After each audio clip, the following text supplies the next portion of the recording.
स्वयंपाकघरातल्या या गोष्टी आपल्याला कधीच कोणाकडे मागायच्या नाही आहेत आणि आपल्या घरामधल्या या वस्तू कधीच आपल्याला संपू द्यायच्या नाही आहेत. जर आपल्या घरातल्या या वस्तू संपल्या किंवा आपण त्या दुसऱ्याकडे मागितल्या तर बघा आपल्या घरातली लक्ष्मी ही काढता पाय घेते आणि आपल्या घरामध्ये अलक्ष्मी येते. त्याचबरोबर आपल्याला कुठल्याही कामामध्ये हवं तसं यश मिळत नाही. जे आपल्या घरामध्ये भरभराटी सुखसमृद्धी असते तर ती देखील हळूहळू दूर होते. त्यामुळे बघा ज्याप्रमाणे काही वस्तू आपण दुसऱ्याला दिल्याने आपल्या घरातली लक्ष्मी दुसऱ्यांना जाते, त्याचप्रमाणे जर आपण काही वस्तू दुसऱ्याच्या घरातून आपल्या घरामध्ये आणल्या किंवा आपण दुसऱ्यांना त्या मागितल्या किंवा आपल्या घरातला त्या वस्तूंचा साठा जर संपला तर आपल्या घरातली लक्ष्मी जी आहे ती काढता पाय घेते. त्यामुळे बघा या ज्या वस्तू आहेत त्या कधी संपू पण आपल्याला द्यायच्या नाही आहेत आणि त्याचबरोबर घरामधली ही वस्तू आपली संपलेली आहे. समजा या 4 वस्तू ज्या मी सांगणार आहे, समजा घरामधली ही वस्तू संपलेली आहे आणि जर तुम्ही ती दुसऱ्यांना मागत असाल तर बघा यामुळे नक्कीच आपले जे काही ग्रह आहेत ते खराब होतात आणि नक्कीच आपल्या घरामध्ये त्याचे दोष निर्माण होतात आणि आपल्या घरातून लक्ष्मी काढता पाय घेते. यामुळे बघा पैशाच्या अडचणी देखील तुम्हाला जाणवू शकतात आणि त्याचबरोबर आपल्या प्रगतीमध्ये काही ना काहीतरी वेगवेगळ्या प्रकारचे अडथळे हे निर्माण होऊ शकतात.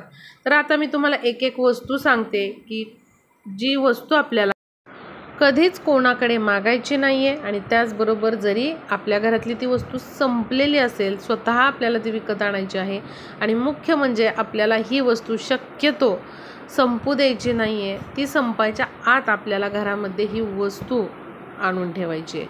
पहिली वस्तू आहे ते म्हणजे तांदूळ. लक्षात घ्या, तांदूळ प्रत्येक शुभ कार्यामध्ये वापरले जातात. तांदळाशिवाय कोणतंही पूजन हे पूर्ण होत नाही. बघा पूजन करत असताना समजा आपल्याकडे पूजनातली एखादी वस्तू नसेल तर त्याऐवजी तांदूळ अर्पण करण्याची आपली परंपरा आहे किंवा आपली पद्धत आहे हिंदू धर्मामध्ये. त्यामुळे तांदळाला प्रत्येक शुभ कार्यामध्ये खूप जास्त महत्त्व देण्यात आलेलं आहे. त्याचबरोबर तांदूळ हे शुक्र ग्रहाचे कारक असतात. माता लक्ष्मीचा त्यामध्ये वास असतो. जी काही आपल्या घरामध्ये सुख समृद्धी ऐश्वर्य भरभराट येते आणि माता लक्ष्मी आपल्या घरामध्ये वास करते.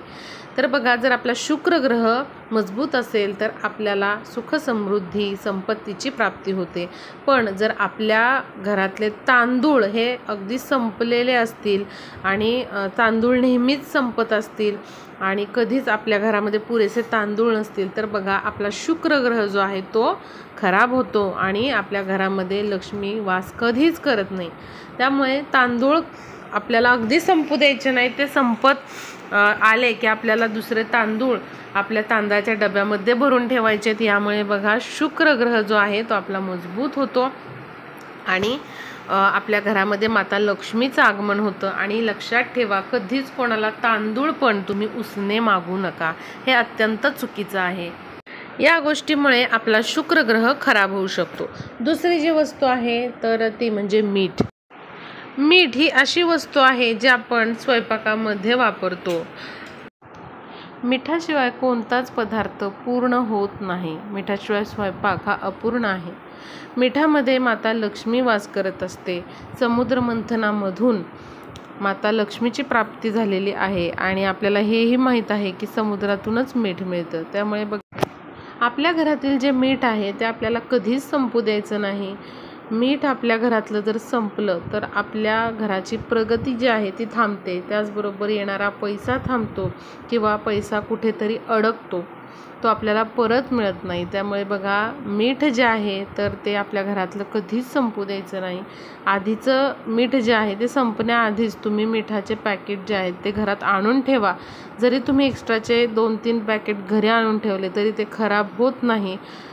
ते तुम्ही तसे स्टोअर करू शकता न फोडता.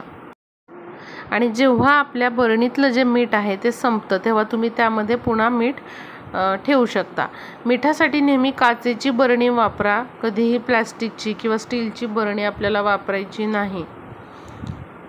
आता पुढची जी वस्तू आहे तर ती म्हणजे हळद. हळद देखील अनेक शुभ कार्यांमध्ये वापरली जाते. हळद ही अत्यंत शुभ मानली जाते, शुभ कार्यांमध्ये ती वापरली जाते आणि पूजनामध्ये देखील हळदीचा वापर हा आवर्जून केला जातो. हळदीचं रोप म्हणजे आर्थिक भरभराटीसाठी अतिशय शुभ समजलं जातं. हळदीचं रोप घरामध्ये लावल्याने देखील अनेक त्याचे फायदे आपल्याला होतात. त्यामुळे आपल्या घरातली जी हळद आहे ती बघा लक्ष्मीकारक आहे आणि त्यामध्ये भगवान विष्णूंचा देखील वास असतो. त्यामुळे जर आपल्या घरातली हळद जी आहे ती संपली तर आपला गुरुग्रह खराब होतो. म्हणजेच काय, जे काही आपली आर्थिक जे काही गोष्टी आहेत तर त्या बिघडतात, आर्थिक आपलं नुकसान होऊ शकतं आणि आपला गुरुग्रह जो आहे तो कमकुवत बनतो. त्यामुळे बघा आपल्या घरातली हळद देखील कधी संपू द्यायची नाही आणि कोणाकडे आपल्याला हळद देखील मागायची. आणि बघा मी आत्ता सांगितलं त्याप्रमाणे मीठ देखील कोणाला मागायचं नाही. ज्याप्रमाणे आपल्याला दुसऱ्याला मीठ द्यायचं नाही आहे त्याचप्रमाणे कोणाकडून मीठ घ्यायचं देखील नाही.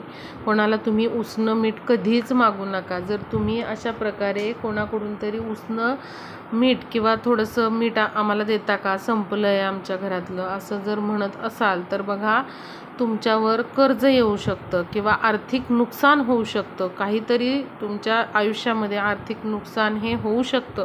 त्यामुळे मीठ कधीच कोणाला मागायला जायचं नाही, कोणाला द्यायचं नाही किंवा आपल्या घरातलं संपूही द्यायचं नाही.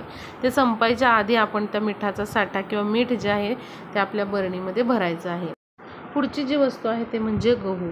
आपल्या घरामध्ये आपण गव्हाचं पीठ जे आहे ते करून ठेवत असतो. गव्हाचं पीठ आपण पोळ्या चपाती बनवण्यासाठी वापरत असतो.